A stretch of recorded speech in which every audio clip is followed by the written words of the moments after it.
Laptop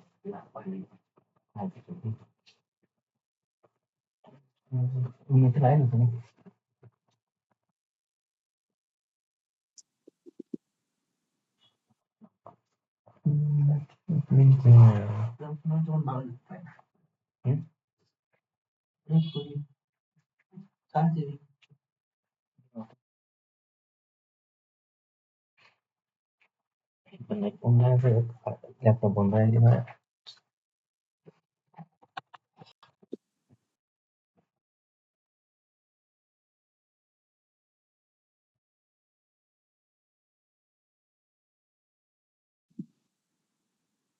সবাই শুনতে পাচ্ছেন?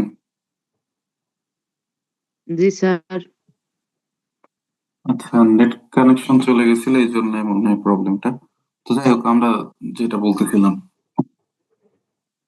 তো ডায়লগের ব্যাপারে যেটা বলতেছিলাম সেটা হচ্ছে দুইজনের মধ্যে কথোপকথন হবে এবং নাম্বার যদি বেশি থাকে, দেখা গেল যে 10 মার্কের যদি ডায়লগ লেখা থাকে, তো সেক্ষেত্রে আহ বড় অর্থাৎ একটা টপিক সম্পর্কে সাপোজ আমার কমন আসে নাই, কিন্তু দেখা গেল 10 মার্কের হচ্ছে কোশ্চেনটা, তো সেক্ষেত্রে তো আমার একটু লেন্দি বা ভিতরে একটু টপিক বেশি থাকা লাগবে। তো সেক্ষেত্রে কি করা যায় সেটা হচ্ছে কি, ওই যে গ্রিটিংস, যেটা সালাম দেওয়া, সালাম বিনিময়, অর্থাৎ একজন সালাম দেবে, সালামের উত্তর দেবে আর একজন, তারপর কেমন আছো, সে কোশ্চেন করবে, তার উত্তর দেবে, সে আবার বিনিময়ে এই কোশ্চেন করবে তুমি কেমন আছো। তারপরে হচ্ছে ওই টপিক নিয়ে কথা তুলবে, পরবর্তীতে ওই টপিক নিয়ে কিছু আলোচনা বা কিছু কথোপকথনের পরে লাস্টে হচ্ছে গিয়ে বিদায় নেবে। তো এই হচ্ছে গিয়ে ডায়লগ। তো ডায়লগের ক্ষেত্রে আমরা দেখি যে হচ্ছে এই যে প্রথম যে ডায়লগ দেখতেছি সেটা হচ্ছে right a dialogue between two friends about office and office manner. তো আপনাদের এই সাবজেক্টটা যেহেতু হচ্ছে বিজনেস ইংলিশ, তো ব্যাপারটা হচ্ছে এরকম থাকে যে আপনি কর্পোরেট লাইফে, অর্থাৎ আপনি কোনো একটা প্রতিষ্ঠানে জবের ক্ষেত্রে আহ কোন ম্যানারে আর কি হচ্ছে অ্যাপ্রোচ হবেন, কি কি ওয়ার্ড ব্যবহার করবেন ইংরেজিতে কথা বলতে গেলে, তো এই ব্যাপারটা হচ্ছে এই কোর্সে মূলত আলোচনা করা হয়েছে। তো কথোপকথনের মধ্যে আহ আপনার হচ্ছে কি ওই যে ফর্মাল আর ইনফর্মাল একটা ব্যাপার থাকে না, যে আপনার ফ্রেন্ডের সাথে যখন কথা বলবেন তখন ইনফর্মাল, মোটামুটি ইনফর্মালি আপনি কথা বলতে পারেন, কিন্তু যখন এটা একটা ব্যাংক ম্যানেজার বা একটা টিচার বা প্রিন্সিপালের সাথে আপনি যখন কথা বলতে চান, তখন হচ্ছে গিয়ে ম্যানার বজায় রেখে আর কি কথা বলতে হয়। তো ব্যাপারটা হচ্ছে গিয়ে এরকম। আর এই কোর্সে অ্যান্সারের ক্ষেত্রে এই দিকটা একটু আমাদের খেয়াল রাখতে হয়, ঠিক আছে? তো যে দেখেন, এখানে হচ্ছে আমাদের গ্রিটিংস পার্টটা কিন্তু বাদ দিছে, যে সালাম বিনিময় এবং হচ্ছে গিয়ে কেমন আছো। তো দেখা গেল যে আপনাদের কমন আছে না, একটা ডায়লগ দিচ্ছে কিন্তু কমন আসে না। তো সেক্ষেত্রে আপনারা এটার অ্যান্সার বা লেন্থ বাড়ানোর জন্য সালাম বিনিময় এবং গ্রিটিংস এটা অ্যাড করবেন, এবং লাস্টে হচ্ছে বিদায়ের জন্য যে ব্যাপারটা। আর যে টপিকটা নিয়ে ডায়লগটা দিবে ওইটা নিয়ে দেখা গেল যে, মানে আমি এগুলোকে এক একটা সেট যদি ধরি, এই দুইটা মিলে একটা সেট, ঠিক আছে? সেট বলতে বোঝাচ্ছি যে এখানেও দুইটা ফ্রেন্ডের মধ্যে কথোপকথন, এটা হচ্ছে থাকে হলো আমি এবং এটা আমার হচ্ছে ফ্রেন্ড, ঠিক আছে? তো এক্ষেত্রে আমি যদি এখানে সালাম দিই, সালামের উত্তর এখানে তো অবশ্যই আসবে, তো এটা একটা সেট সালামের জন্য, ঠিক আছে? মানে জাস্ট বোঝানোর পারপাসে আমি আপনাদের বললাম। তো সেক্ষেত্রে দেখেন, এখানে যদি এই এক একটা সেট হিসাবে ধরিয়ে দুইটা মিলে একটা সেট, তাহলে দেখেন এটার অ্যান্সার করছে জাস্ট একটা সেটে অ্যান্সার করে ফেলছে। তো আমার ইংরাজির যে কোশ্চেনটা দিবে, যেমন হচ্ছে গিয়ে প্রথমে যেটা আমি বললাম যে ইমেল রাইটিং একটা টপিক দেখাইছি, এবং দ্বিতীয় যেটা দেখছি ডায়লগ রাইটিং। আমার যদি কমন না আসে, ঠিক আছে, তো সেই ক্ষেত্রে আমার তো অ্যান্সার করে আসতে হবে। স্বভাবত আপনাদের 5 মার্কের অ্যান্সার, মানে 5 মার্কের কোশ্চেন এগুলো, একটা ডায়লগ একটা ইমেল, এগুলো 5 মার্ক করে থাকার সম্ভাবনাই বেশি। তো সেই ক্ষেত্রে দেখা গেলো আমার হচ্ছে টপিক কমন আসে নাই, তো সেক্ষেত্রে আমার হচ্ছে এরকম অ্যান্সার করে আসাটাই বুদ্ধিমানের কাজ হবে, যে সালাম বিনিময় গ্রিটিংস, তারপরে ওই বিষয় নিয়ে একটু আলোচনা, আহ যেমন সমসাময়িক কোনো একটা টপিক দিয়ে আপনার হচ্ছে গিয়ে, যেমন বাংলাদেশের নির্বাচন নিয়ে যদি আহ একটা ডায়লগ দুই বন্ধুর মধ্যে হচ্ছে কথোপকথন দেয়, তো সেক্ষেত্রে তো আমার অ্যান্সার তো করে আসতে হবে। দেখা গেল বাংলাদেশের সমসাময়িক ব্যাপারে আমার খুব বেশি একটা আইডিয়া নেই, কিন্তু জানি যে নির্বাচন কবে কত তারিখে হবে এবং পারিপার্শ্বিক অবস্থা কেমন এটা নিয়ে আমার একটা জাস্ট আইডিয়া আছে। তো সেক্ষেত্রে মানে ফ্রি হ্যান্ড রাইটিং যার যত ভালো সে ইংরাজিতে তত ভালো, এটা তো মোটামুটি জানেন সবাই। তো এই সাবজেক্টটা মোটামুটি এইরকমই যে মুখস্থ টপিক খুব বেশি নাই। যেমন আপনাকে আমি হচ্ছে একটা প্যারাগ্রাফ বা একটা ইমেইল, একটা ডায়লগ আমি ঢাকায় হয়তো বলতে পারি যে এটা ইম্পর্টেন্ট, কিন্তু হুবহু এটা আসবে এর কোনো গ্যারান্টি নাই, ঠিক আছে? কিন্তু যে টপিকটা দেবে ওইটার অ্যান্সার যাতে করে আসতে পারেন এরকম প্রিপারেশনটা আর কি নিয়ে যেতে হবে। তো সেক্ষেত্রে ইমেল রাইটিং একটা ফরম্যাট মুখস্থ করবেন। তারপরে ডায়লগের ফরম্যাট মোটামুটি তো আমরা সবাই জানি, যে যদি কোশ্চেনে থাকে রহিম আর করিম দুইটা বন্ধু, এদের মধ্যে হচ্ছে অশ্বিনার নিয়ে একটা ডায়লগ লিখতে হবে। তো সেক্ষেত্রে আমার কোশ্চেনে যদি রহিম আর করিম থাকে তাহলে রহিম করিম দিয়ে করতে হবে। আর যদি না থাকে তো সেক্ষেত্রে আপনি যে মাই সেলফ মাই ফ্রেন্ড এরকম বা আপনার নাম বা রহিম করিম যা ইচ্ছা তাই দিতে পারেন, কিন্তু কোশ্চেনটা খেয়াল রাখতে হবে। কোশ্চেনে যদি আপনার দুইটা বন্ধুর নাম দেওয়া থাকে তাহলে ওই দুইটা নাম নিয়ে আপনার এই কনভারসেশন চালাতে হবে।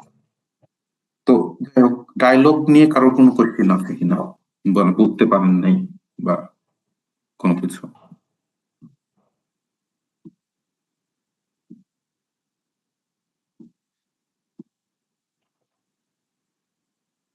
কারোর জন্য কোনো কোশ্চেন থাকে তাহলে করতে পারেন। জি না স্যার, নেই। আচ্ছা ঠিক আছে, তাহলে আমরা নেক্সট পার্টে যাব।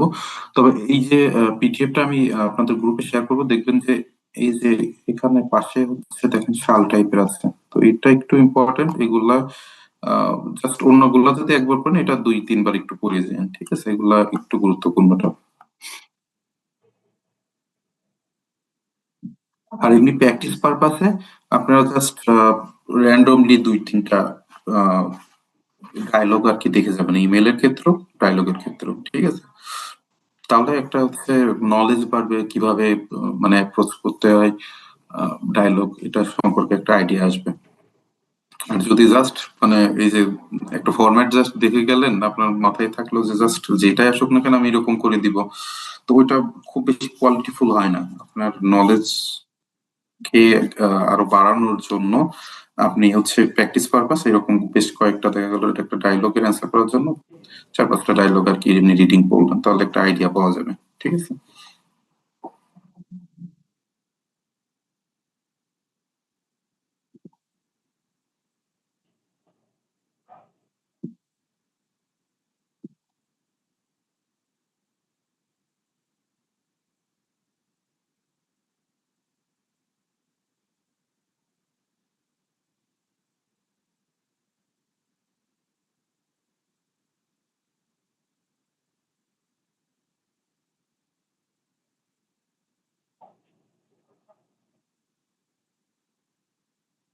হ্যাঁ, এরপরে আসছে হচ্ছে প্যারাগ্রাফ রাইটিং।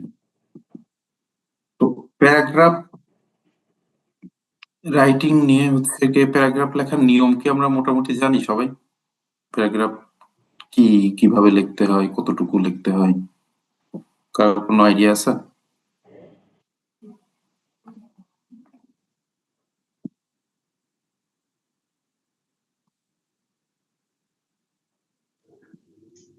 জি স্যার, আমরা জানি।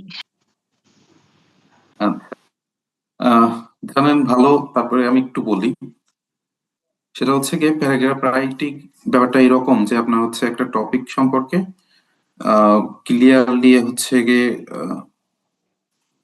কয়েকটা লাইন হচ্ছে গিয়ে লিখতে হবে, যেখানে ওই টপিকটা সম্পর্কে বিস্তারিত বা মূল যে থিম ওইটা হচ্ছে উঠে আসে, ঠিক আছে? তো দেখেন এখানে হচ্ছে গিয়ে প্যারাগ্রাফ রাইটিং এর হচ্ছে কিছু নিয়ম আর কি দেওয়া আছে যা আমাদের মানে একটু জেনে রাখা ভালো। তবে মুখস্থ কোনো কিছু না যে আমার এই রুলস অফ প্যারাগ্রাফ রাইটিং এটা আমার হচ্ছে করতে হবে, এটা মানে জাস্ট জানার জন্য, মুখস্থের জন্য না, ঠিক আছে? অর্থাৎ এটা বলতেছে প্রথম যে নিয়মটা সেটা হচ্ছে গিয়ে একটা আইডিয়া, অর্থাৎ আপনার যে টপিকটা থাকবে ওই আইডিয়ার উপর আপনার হচ্ছে গিয়ে অবশ্যই লিখতে হবে। দেখা গেলো আপনার গরুর উপর একটা হচ্ছে গিয়ে প্যারাগ্রাফ দিল, আপনি অবশ্যই কুমিরের উপর প্যারাগ্রাফটা লিখবেন না, আপনাকে গরু নিয়ে আর কি লিখতে হবে। তারপরে হচ্ছে গিয়ে লজিক্যাল অর্ডারে থাকতে হবে, ঠিক আছে? অর্থাৎ ওই টপিকটা সম্পর্কে আপনার হচ্ছে গিয়ে ক্লিয়ারলি আর ন্যাচারালি হচ্ছে গিয়ে আইডিয়া থাকতে হবে যেটা আপনি লিখবেন, ঠিক আছে? এরপরে হচ্ছে গিয়ে টপিক্যাল সেন্টেন্স লিখতে হবে, যেটা বললাম যে আপনার গরু রিলেটেড একটা প্যারাগ্রাফ দিছে, আপনি গরুর বর্ণনা দিবেন আর কি, যে গরু দেখতে কেমন, গরু কয়টা পা, গরুর লেজ কি থাকে, শিং থাকে, এই রিলেটেড আর টপিক্যাল সেন্টেন্স হওয়া লাগবে, ঠিক আছে? অর্থাৎ আপনি গরু দিল রচনা, আপনি হচ্ছে দেখা গেল যে গরুর যেখানে হচ্ছে ঘাস খায় সেই মাঠ সম্পর্কে আপনি বর্ণনা দিচ্ছেন, ব্যাপারটা এরকম হলে হবে। তারপর সাপোর্টিং সেন্টেন্স থাকা লাগবে, লিঙ্কিং ওয়ার্ড থাকা লাগবে, এই যে এগুলা যেমন অলসো, তারপরে হচ্ছে বাট, অলদো, দেয়ারফর, নেক্সট, এগুলা আর কি ওই আপনার সেন্টেন্সের মাধুর্য বৃদ্ধির ক্ষেত্রে এই মানে ওয়ার্ড গুলো আর কি ব্যবহার করা হয়। তারপর বলতেছে যে এটা হচ্ছে অ্যারাউন্ড 6 থেকে 10 সেন্টেন্সের মধ্যে লিখতে হবে। আবার এটা হচ্ছে টপিকের উপর নির্ভর করে, ঠিক আছে? একটা টপিক দিল, সেটা আপনার এই সেন্টেন্সের মধ্যে পুরোপুরি ভাব প্রকাশ হয় না, তো সেক্ষেত্রে আপনাকে আরো বেশি লিখতে হবে। আর এই ক্ষেত্রে আমরা সোজাসুজি যে কথাটা বলি সেটা হচ্ছে গিয়ে কোশ্চেনের মার্কের উপর নির্ভর করে আপনার অ্যান্সার করতে হবে। দেখা গেল যে 5 মার্কের কোশ্চেন দিছে, আপনি তো ওইটা 3-4 পেজ লিখবেন না, সোজা হিসাব। তো আর কোশ্চেন এরকমও থাকতে পারে যে এত ওয়ার্ডের মধ্যে লিখতে হবে, কোশ্চেন কোশ্চেন কি চাচ্ছে সেটার উপর আমার হচ্ছে অ্যান্সার করতে হয়।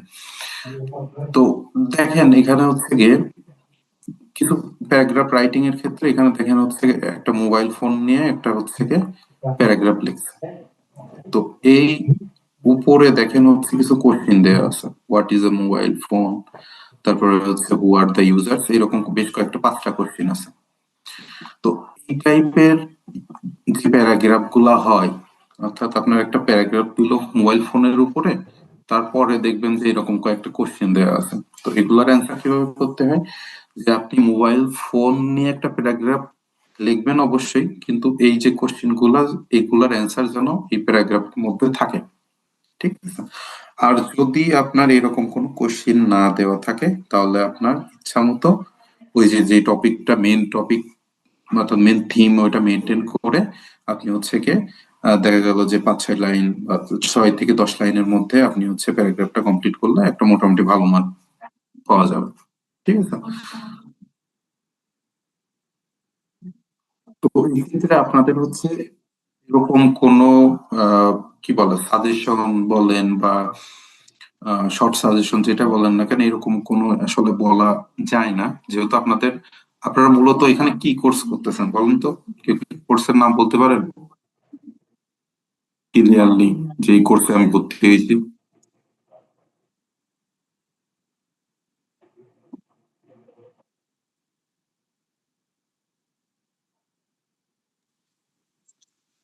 স্যার, অ্যাডভান্স সার্টিফিকেট 1 years বুঝিনি, আরেকবার একটু ফাইন বলেন। Arts. Fine arts, advance certificate for fine arts 1 year। আচ্ছা আচ্ছা, এর বাংলা কি? এর বাংলা হচ্ছে 1 বছর মেয়াদি। আহ, 1 বছর মেয়াদি হচ্ছে একটা কোর্স আর কি, 1 বছর মেয়াদের একটা সার্টিফিকেট, যেটা আমাদের অনেক সময় অনেকে বলে মাস্টার্স এর সমতুল্য আর কি। আচ্ছা, মানে সাবজেক্টের নাম কি চারুকলা? জি জি, ফাইন আর্টস। আচ্ছা, এটাই তো মেইন টপিকই তো বলে, ইংরেজিতে বললেন কিন্তু বাংলায় বললেন, আচ্ছা যাই হোক। আপনার সাবজেক্টটা যেহেতু হচ্ছে চারুকলা, তো চারুকলার মেন যে আপনি এই যে কোর্সটা করলেন, মেন কি শিখলেন এই মানে 1 বছরে?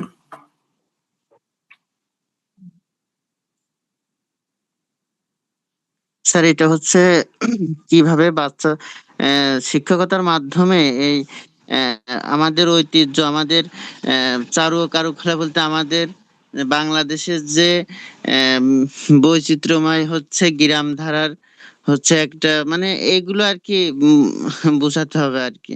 এসবগুলো শেখার বিষয়, দার্শনিক অনেক কিছু শেখার বিষয়, ঠিক আছে। আচ্ছা, কোনো কিছু ব্যক্তি ছবি আঁকানোর বিষয় ছিল। বা কোনো শিল্পী সম্পর্কে আপনাদের আইডিয়া দেওয়া হয়েছে কোর্সে? স্যার কোনো ব্যক্তি বা শিল্পী নিয়ে কি আপনাদের কোর্সে আলোচনা করা হয়েছে, যেমন জয়নুল আবেদিন বা জি এরকম? জি করা হয়েছে। জি জি জি আচ্ছা আচ্ছা আচ্ছা। ওখানে তো জয়নুল আবেদিনের চিত্রপট, হ্যাঁ, তারপর হচ্ছে আপনাদের অনেক শিল্পের চিত্রপট নিয়ে আলোচনা করা হয়েছে। আচ্ছা, তো সেক্ষেত্রে দেখা গেল আপনার প্যারাগ্রাফ রাইটিংটা দিল হচ্ছে জয়নুল আবেদিনের উপরে, বা আপনি যেটা বললেন গ্রাম বাংলার ঐতিহ্য এরকম, মানে এক্ষেত্রে তো নির্দিষ্ট টপিক বলা যাচ্ছে না। তো আহ, মোটামুটি জি একটা জি আইডিয়া নিয়ে যাবেন, যে হচ্ছে কি আমার যে কোনো টপিক দিক না কেন আমি ওই বিষয়ে যাতে আহ, কিছু সেন্টেন্স লিখে আসতে পারি, মানে আমার অ্যান্সার করতে হবে, ঠিক আছে? কোশ্চেন দেওয়া থাকলে পারে প্যারাগ্রাফটা লেখা আমার জি মোটামুটি গোছানো হয়। আহ, এই ব্যাপারটা আর কি একটু খেয়াল রাখতে হবে। মোটামুটি আপনি যা শিখছেন, মানে যেগুলো আপনার আইডিয়া হয়েছে, এগুলা একটু যদি ইংরেজিতে প্র্যাকটিস করেন তাহলে আপনার পরীক্ষাটা আরো ইজি হবে, ঠিক আছে? তো এই জি স্যার। হচ্ছে গিয়ে আপনাদের কম্পোজিশন পার্ট মোটামুটি বলা যায়। আচ্ছা, প্রিভিয়াস কোশ্চেন কেউ কি দেখেন আপনাদের বিজনেস ইংলিশ কোশ্চেন দেখতে কেমন হয়, বা প্রিভিয়াস কোশ্চেন আছে নাকি কারো কাছে?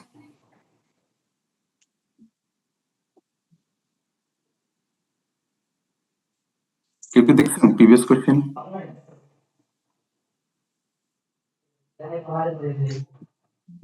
না স্যার, সেকেন্ড সেমিস্টারের স্যার প্রিভিয়াস আসলে এই কোশ্চেনটা বিষয়ে দেখা হয়নি, এখনো পাইনি। আচ্ছা যেহেতু হচ্ছে সিলেবাস চেঞ্জ হয়েছে, আহ, সেহেতু হচ্ছে আগের কোশ্চেন দেখে তো খুব বেশি লাভ নেই, কিন্তু একটা বেসিক আইডিয়ার জন্য আমি আপনাদের একটা কোশ্চেন রাখছি, যে কোশ্চেনটা আগের কোশ্চেন গুলো এরকম আসতো। আহ, যেহেতু হচ্ছে গিয়ে দেখেন আগের কোশ্চেন গুলো এরকম হতো যে সরাসরি এমসিকিউ কোশ্চেন দিত, সেগুলো হচ্ছে গিয়ে আমার অ্যান্সার করা লাগতো, অপশন 3টা করে দিত। এবং আমরা যে পার্টটা করলাম গ্রুপ সি তে, কম্পোজিশন যে পার্ট, সেটা হচ্ছে দেখেন একটা প্যারাগ্রাফ লিখতে দিছে, এটা যেটা বললাম যে আমার কোশ্চেন থাকবে এবং ওই ব্যাপারে আমার হচ্ছে প্যারাগ্রাফের অ্যান্সারটা করতে হবে, ঠিক আছে? এরপরে হচ্ছে গিয়ে আহ, দেখেন একটা ইমেল রাইটিং দিছে, তারপরে হচ্ছে গিয়ে ডায়লগ রাইটিং দিছে, তারপরে হচ্ছে গিয়ে একটা বিষয় সম্পর্কে একটা সেন্টেন্স দিছে, এটা নিয়ে কি আমি একমত কিনা এবং সেটা এক্সপ্লেন করতে বলছে, ঠিক আছে? তো এই হচ্ছে কম্পোজিশন পার্ট। তো কম্পোজিশন পার্টে আমরা মোটামুটি যতটুকু দেখলাম, এর মধ্যে যেটা বাকি থাকলো সেটা হচ্ছে গিয়ে রচনা বা এসে। তো আপনাদের কাজ থাকবে, যে পিডিএফটা আমি এই যে এটা পড়ালাম, এটা হচ্ছে কি ইমেইল অন্তত 3-4টা রিডিং পড়া বলেন, বা হচ্ছে একটু ভালো করে যেটা হচ্ছে মোটামুটি একটা আইডিয়া পাবেন এবং লিখে আসতে পারবেন, এরকম ভাবে একটা পড়বেন। তারপরে হচ্ছে গিয়ে ডায়লগ রাইটিং সম্পর্কে আমরা আলোচনা, মানে একটা আইডিয়া পাইছি, এবং প্যারাগ্রাফ সম্পর্কে আইডিয়া পাইছি। তো এই পিডিএফ এ যে কয়টা আছে মোটামুটি আপনারা একটু রিডিং পড়বেন, মুখস্থ করার দরকার নাই, রিডিং পড়ে যতটুকু হয়, ঠিক আছে? কিন্তু ফরম্যাটটা মুখস্থ করবেন, যেমন ইমেইলের ক্ষেত্রে খুবই গুরুত্বপূর্ণ যে ফ্রম কোথায় হবে, ট্রু কোথায় হবে, সাবজেক্ট কোথায় হবে, তারপরে হচ্ছে যে ডিয়ার স্যার বা ডিয়ার ফ্রেন্ড, তারপরে হচ্ছে কি আপনার ওই যে বেস্ট উইশেস, আপনার নাম ঠিকানা, এটা যাতে ফরম্যাটটা ঠিক থাকে, ঠিক আছে? আর ডায়লগের ক্ষেত্রে তো অবশ্যই দুইজনের মধ্যে কথোপকথন, কোশ্চেন দেখে অ্যান্সার করতে হবে। এবং প্যারাগ্রাফ যেটা, সেটা হচ্ছে গিয়ে যদি এরকম কোশ্চেন থাকে সেগুলোর অ্যান্সার যাতে এর মধ্যে থাকে। অর্থাৎ ফ্রি হ্যান্ড রাইটিং এ আপনি যত ভালো তত বেশি আপনার মার্কস হবে, এমন হতাশ হওয়ার দরকার নেই। যে ফ্রি হ্যান্ড রাইটিং আমি যদি খুব ভালো না পারি তাহলে কি হবে, ওই একই ব্যাপার, যে ফরম্যাটটা একটু আইডিয়া নিয়ে যাবেন, বাকিটা আমার মনে হয় না যে সমস্যা হবে, যে টপিকে বা যে ইস্যুতে কোশ্চেন দিবে আপনারা সহজে অ্যান্সার করে আসতে পারবেন। তো আজকের ক্লাসটা মূলত হচ্ছে গিয়ে আপনাদের সিলেবাস সম্পর্কে ধারণা দেওয়া, কোশ্চেন সম্পর্কে ধারণা দেওয়া, এবং কম্পোজিশন পার্টের কিছু টপিক নিয়ে আমরা আলোচনা করলাম। তো যতটুকুই বললাম, আপনাদের কোনো কোশ্চেন যদি থাকে তাহলে করতে পারেন, যে এইটুকু বুঝিনি আরেকবার আলোচনা করেন, বা বুঝছি সমস্যা নেই। স্যার বলছি যে আপনি যে ইমেলটা দেখালেন ওই প্যাটার্নে লিখলেই তো হবে, মানে একই লাইনে ফ্রম টু সাবজেক্ট ওইরকম একই লাইনে তো আছে, ওইভাবে তো লিখতে হবে। একই লাইন বলতে এই যে এটা আলাদা না? হ্যাঁ, হ্যাঁ। এই যে মনে করেন ফ্রম ১ম তারপরে টু সাবজেক্ট মনে করেন একই লাইনে আছে।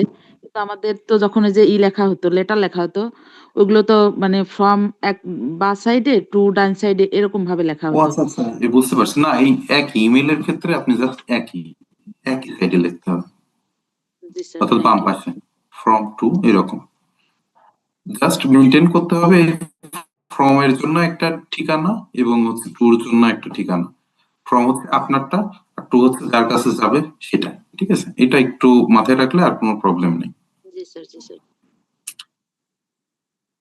আচ্ছা, এমনিতে আর আহ, আপনার হচ্ছে জিমেইলে যখন আপনি কোনো মানে আপনি প্র্যাকটিক্যালি যদি কাউকে ইমেল করতে চান তখন আরো কিছু অপশন থাকে ওটা ফাইল অ্যাটাচ করার, অর্থাৎ আপনি ইচ্ছা করলে একটা ভিডিও বা অডিও বা ফটো এই ফাইল অ্যাটাচ করে পাঠাতে পারেন।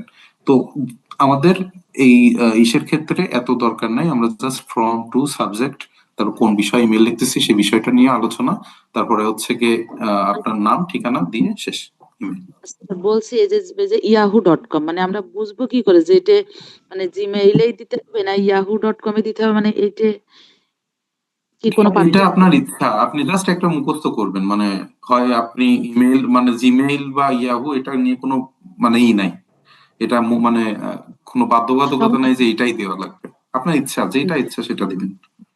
ওকে, ওকে স্যার। আচ্ছা, তাহলে আর কোনো কোশ্চেন?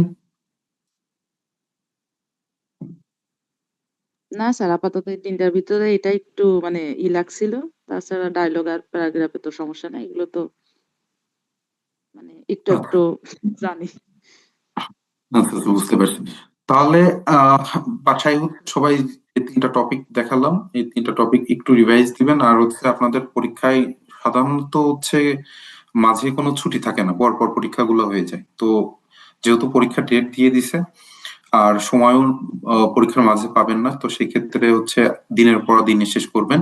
আপনাদের আগামী ক্লাস হবে হচ্ছে কি আগামী পরশুদিন, অর্থাৎ মাঝখানে একদিন সময় পাবেন। তো এই একদিনের মধ্যে আজকে এবং আগামীকালকে সহ এই যে পিডিএফটা আমি আপনাদের গ্রুপে দিয়ে দিব এটা হচ্ছে গিয়ে মোটামুটি পড়ে শেষ করবেন, বা একটা বেসিক একটা ধারণা নিবেন, যেন পরীক্ষার আগে তালগোল মানে পেছায় না ফেলেন, ব্যাপারটা এরকম। তো মেন যে কথা সেটা দিনের পর দিনে শেষ করে ফেলতে হবে।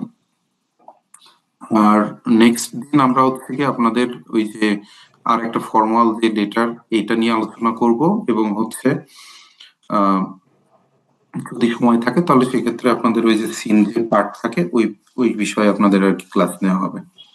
তো আজকে ক্লাস আপাতত এই পর্যন্তই। সবাই ভালো থাকেন, আর যদি কোনো কোয়েশ্চেন থাকে তাহলে করতে পারেন, নাহলে আমরা লিভ নিব আর কি।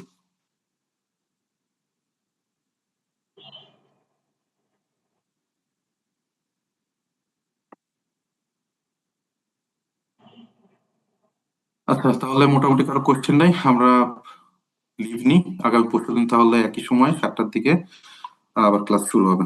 সবাই ভালো থাকেন, আল্লাহ হাফিজ।